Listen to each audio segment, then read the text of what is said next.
Olá, estamos de volta aqui para mais um vídeo do nosso canal A Revisada. No nosso vídeo de química hoje eu vou tratar aí com vocês o que são íons, né? Um assunto aí muito importante para quem vai iniciar inclusive ligações químicas, tá certo? Eu espero que gostem. Caso não seja inscrito, se inscreve logo aí no canal e deixa aquele seu comentário com aquela dúvida, aquela questão que você está precisando de ajuda, tá certo? Então, para ser bem objetivo, vamos iniciar logo o nosso vídeo e eu trago para vocês o seguinte, ó. Para a gente entender o que são íons, primeiramente nós temos que ter consciência do que é um átomo neutro. Um átomo neutro é quando o número de prótons é igual ao número de elétrons. Como assim? Olha, utilizando aí a representação do modelo atômico de Rutherford, eu trouxe aqui a representação do átomo de sódio, né? Na tabela periódica você encontra esse símbolo aqui, ó, Na2311. É o número de massa 23 e o número atômico 11. O que significa esse 11? Significa que ele tem 11 partículas positivas no núcleo. Essas 11 partículas são 11 prótons. Eu desenhei só uma bola aqui bem grandona e representei pelo sinal mais 11, mas é como se fossem 12 bolinhas positivas representando o núcleo, tá certo? Bom, para neutralizar essas 11 partículas positivas, esses 11 prótons, existem aí, no caso, 11 elétrons girando ao redor desse núcleo, tá? Se a gente for contar aqui, ó, tem 1, 2, 3, 4, 5, 6, 7, 8, 9, 10, 11 elétrons girando ao redor do núcleo do sódio. Então, assim, nós temos aqui 11 partículas positivas, que são 11 prótons, e nós temos também 11 partículas negativas, que são os elétrons. Aqui, ó, letra P de prótons e E de elétrons. Esse átomo aqui é um átomo neutro, justamente porque 11 prótons com 11 elétrons, nós temos aí uma neutralização da carga elétrica, ok? E para poder a gente consolidar melhor essa ideia, vamos fazer aqui o exemplo do átomo de cloro. No átomo de cloro, nós temos aí 17 partículas positivas, 17 prótons no núcleo. E ao redor do núcleo nós temos aí 17 partículas negativas, que são 17 elétrons. Quando essa situação ocorre, nós dizemos então que esse átomo de cloro é um átomo neutro, tá ok? Justamente porque a quantidade de prótons é igual a de elétrons. Mas pode acontecer a situação na qual esses elétrons ao redor do núcleo, eles podem sair ou o átomo pode receber novos elétrons. Lembrando de uma observação, o núcleo atômico nunca muda, ele sempre permanece o mesmo.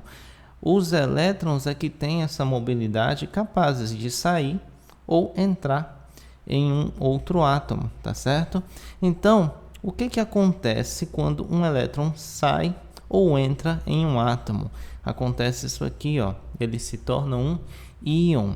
É justamente quando um átomo neutro perde ou recebe, ganha elétrons, tá certo? E vamos representar aqui, ó, utilizando o nosso mesmo esquema do átomo de sódio e cloro, tá?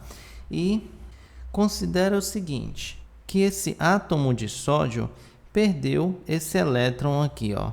Normalmente os elétrons que são perdidos são os elétrons mais afastados do núcleo, justamente porque, como ele está muito afastado, o poder de atração aqui, ó, é pouco, facilmente esse elétron sai.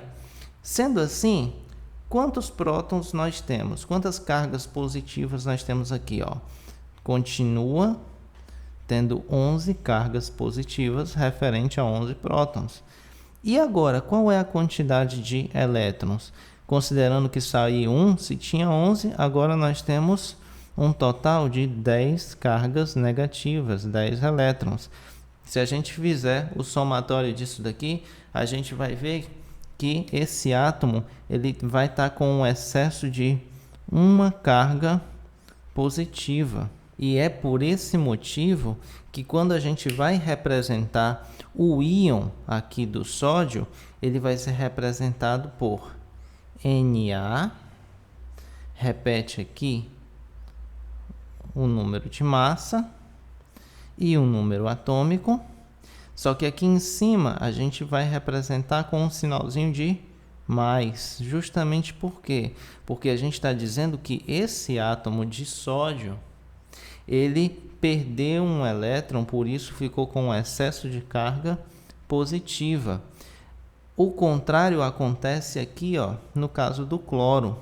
O cloro, supondo que ele recebe mais um elétron, representando aqui o elétron, o elétron recebido por essa bolinha vermelha, tá? Se ele está recebendo mais um elétron, se ele tinha inicialmente 17 cargas positivas, referente aos 17 prótons, agora, né, já que ele tinha 17 elétrons, recebeu mais um, ele vai ficar com 18 elétrons, 18 cargas negativas. E com isso, fazendo o somatório aqui, ó, 17 positivos com 18 negativos, a gente vai ter o excesso agora de uma carga negativa, o excesso de um elétron.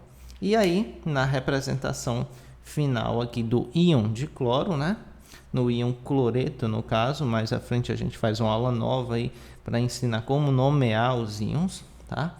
Vai ficar o Cl 3717, permanece a mesma coisa, a diferença é que aqui no cantinho, ó, do lado direito, a gente representa com a quantidade de carga que ele tem. Ele tem o excesso de uma carga negativa, tá certo?